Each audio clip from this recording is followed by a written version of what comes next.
Saludos, estimada oyente. Le damos la bienvenida nuevamente a su canal de historias bíblicas. Como siempre, es un gusto compartir con usted una nueva e interesante historia bíblica. En esta ocasión, protagonizada por la mujer de Sunén. Este relato bíblico lo encontraremos en el segundo libro de los Reyes, capítulo 4, versículos del 8 al 37, y en el segundo libro de los Reyes, capítulo 8, versículos del 1 al 6. En las Escrituras se nota claramente la preocupación de Dios por las mujeres. En la mayoría de las sociedades orientales, las mujeres eran consideradas inferiores a los hombres, pero vemos que Dios las honró de diferentes maneras. Hoy le presentaremos la historia de una de ellas. Bienvenida.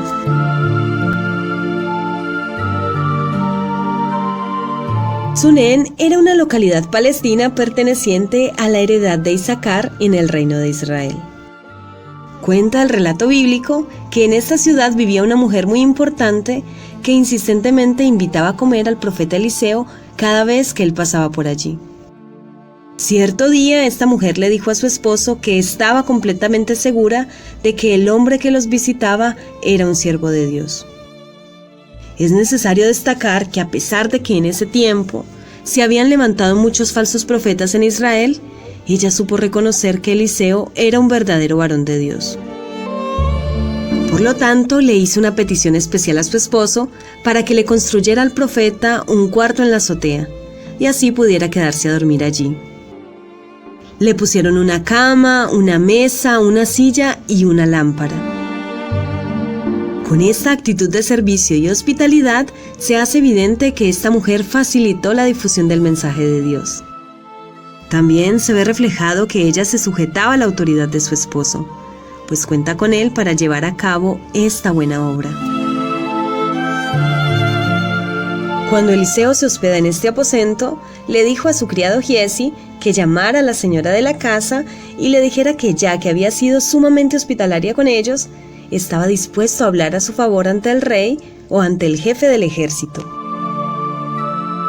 En este episodio se hace manifiesto el pasaje que dice: el que recibe a un profeta porque viene de parte de Dios, recibirá el mismo premio que se da a un profeta. Mateo capítulo 10, versículo 41a.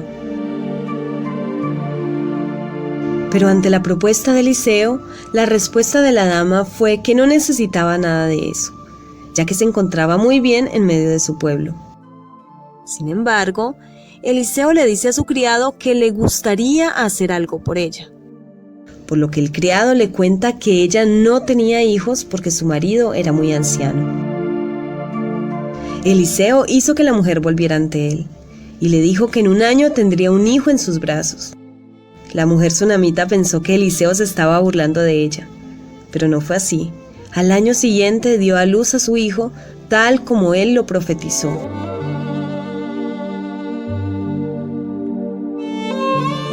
Esta historia continúa diciendo que pasados algunos años, el niño se acercó a su padre, manifestándole que tenía un fuerte dolor de cabeza. Pero el hombre ordenó a un criado que lo llevara donde su madre, y ella, teniéndolo en sus rodillas por varias horas, lo vio morir cerca del mediodía. Lo que relata el texto a continuación nos deja entrever la tranquilidad con que esta mujer asumió esta terrible situación, pues el texto dice que lo acostó en la cama de Eliseo. Luego llamó a su esposo para que mandara a un criado con una burra para ir a buscar al profeta.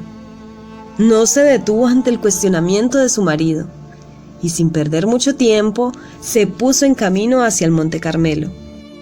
Recorrió más o menos unos 40 kilómetros de distancia, es decir, se tardó unas 9 horas para llegar a donde el profeta. De lejos, Eliseo vio a la mujer y envió a su criado para recibirla y preguntarle si ella y su familia se encontraban bien. Pero la mujer no quiso comentarle nada de lo sucedido al criado y le contestó que todo estaba bien. Pero una vez llegó, se arrodilló y abrazó los pies del profeta con claras manifestaciones de dolor y amargura que sentía en lo profundo de su alma. El profeta estaba turbado porque Yahvé no le había revelado lo sucedido, cosa que no solía pasar. La mujer, en medio de su dolor, le dijo al varón de Dios que ella nunca le pidió ser madre. Sin embargo, él la bendijo dándole un hijo, el cual murió siendo un niño. La mujer no comprendía lo sucedido. No comprendía en ese momento el propósito de su situación. Ella no pidió ser madre, pero milagrosamente trajo al mundo a un niño que pocos años después le sería arrebatado. Ante la grave situación, Eliseo manda a su criado con bastón en mano para que lo colocara sobre el rostro del niño, pero la mujer le pidió que fuera él con ella.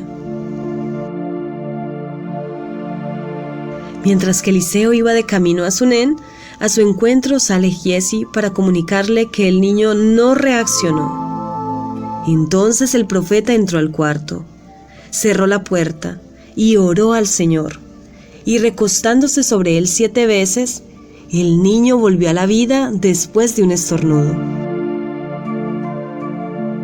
Finalmente el niño es devuelto a su madre y ésta se postra en tierra en señal de adoración. ¿Qué enseñanza nos deja esta parte de la historia? La mujer sunamita era una mujer adinerada, que al parecer no tenía su corazón puesto en sus riquezas. Por el contrario, ella mostró que quería creer en el Dios del profeta y hacer tesoros, pero en el cielo. Ante la prueba, no acudió a cualquier persona. En medio de su tribulación, ella se dirigió al personaje correcto, al enviado de Dios, al profeta Eliseo. Esta mujer, por la paciencia de Dios, pudo ver lo que había en el profeta. Vio a un verdadero hombre de Dios. Además, demostró ser sumisa, bondadosa y hospitalaria. Y en medio de la prueba, mostró ser una mujer con entereza, sabia, prudente. Supo sin duda hacer lo correcto en medio del dolor y el sufrimiento que estaba viviendo. Dios usó a esta valiente mujer para alimentar a Eliseo, no como agradecimiento por haberle realizado un milagro, sino a través del ministerio de la hospitalidad y el servicio. El milagro vino después como respuesta a su generosidad. En esta historia se refleja el mandamiento de Romanos capítulo 12, versículo 13, que dice: contribuyendo para las necesidades de los santos, practicando la hospitalidad. Esto es un mandamiento, es un gran privilegio y una responsabilidad. Y el de Primera de Timoteo, capítulo 6, versículos del 17 al 19, que dice: a los ricos de este mundo, enséñales que no sean altaneros, ni pongan su esperanza en la incertidumbre de las riquezas, sino en Dios, el cual nos da abundantemente todas las cosas para que las disfrutemos. Enséñales que hagan bien, que sean ricos en buenas obras, generosos y prontos a compartir, acumulando para sí el tesoro de un buen fundamento para el futuro, para que puedan echar mano de lo que en verdad es vida. Más adelante el profeta le advirtió a la mujer que habría una hambruna en su tierra, por lo cual debía mudarse de allí. Y efectivamente ella y su familia se mudaron a territorio filisteo por 7 años. Cuando regresaron a Sunén, la mujer ya viuda acudió al rey para suplicarle que le devolviera su casa y sus tierras. Giesi le dijo al rey que ella era la mujer en la que se había obrado el milagro de la resurrección. Y después de conocer toda la historia contada por la misma mujer, el rey ordenó que se le devolvieran todas sus posesiones. Dios honró a esta mujer y a su familia. Él sabía lo que estaba ocurriendo en sus vidas. Él podía hacer algo al respecto. Pero Dios, por ejemplo, no le dio un esposo más joven. Tampoco previno que ellos tuvieran que soportar el estigma de la esterilidad por un largo tiempo. Dios no previno que la hambruna los afectara y tuvieran que emigrar. Sin embargo, ella eligió confiar en Dios en vez de someterse al miedo. Por esto, Él recompensó su fe y la honró dándole un hijo, devolviéndole el aliento de vida al mismo y finalmente devolviéndole sus posesiones. De la misma manera, estimado oyente, Dios puede elegir no arreglar las pruebas en su vida para evitarle el sufrimiento, porque la prueba siempre tiene un propósito divino: para el impío llamar su atención para que se vuelva a Él, y para el creyente convertido para conformar su carácter y madurar su fe. Mujer que me escucha, ahora mi invitación es para que reflexione acerca de algo importante que podemos aprender de la actitud de esta valiente mujer tsunamita. Y es que Dios manda en todo tiempo y a todo hombre a obedecer 2 mandamientos. Primero, el arrepentimiento, y segundo, la fe. Veamos el arrepentimiento.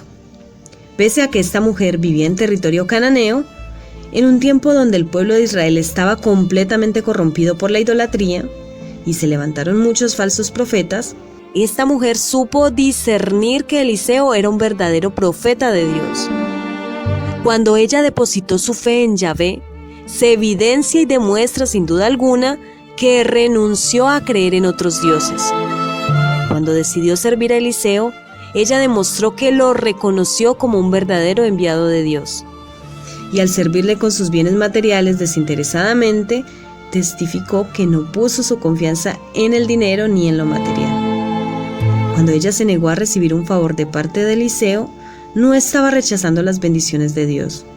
Solo dejó por sentado que no quería retribuciones por su buen obrar. Fe. Esta mujer tsunamita sabía que en Dios estaba la respuesta a su difícil situación, y que sin duda esta prueba tenía un propósito divino, pese a no saber cuál era. Aunque en su corazón de madre había un gran dolor por la muerte de su hijo, fue capaz de responderle a Giesi que todo estaba bien, pues ella sabía que esa situación, aunque dolorosa, estaba en manos de Dios. Ella se dirigió a la persona correcta y no compartió su tragedia con personas equivocadas. Esto denota que era una mujer prudente. Finalmente, cuando recibió el favor de Dios, se postró en señal de reverencia, pues sabía que solo Dios podría devolverle la vida a su hijo. Ella tuvo fe desde el primer momento, y Dios la recompensó por ello. Por eso, estimada mujer, yo la invito hoy a que vaya a su habitación, a que se descalce en señal de reverencia ante Dios y reconozca uno a uno sus pecados pasados, los que recuerde, y abandone los pecados presentes, tal como lo hizo esta mujer que renunció a la idolatría. Y luego deposite usted su fe en la obra de la cruz, diseñada por el Trino Dios para que reciba el perdón de sus pecados y la salvación eterna.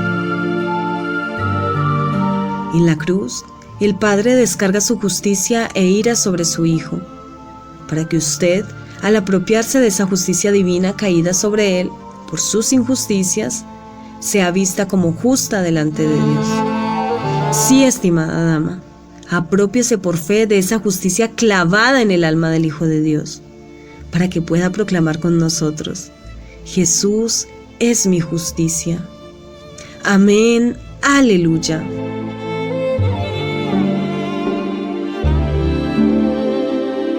Y hasta aquí nuestra preciosa historia de hoy.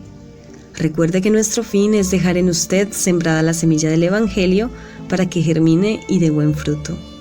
Hasta nuestra próxima historia bíblica. Les ha compartido esta preciosa enseñanza bíblica Diana, del Ministerio Tinajas desde la ciudad de Cali, Colombia.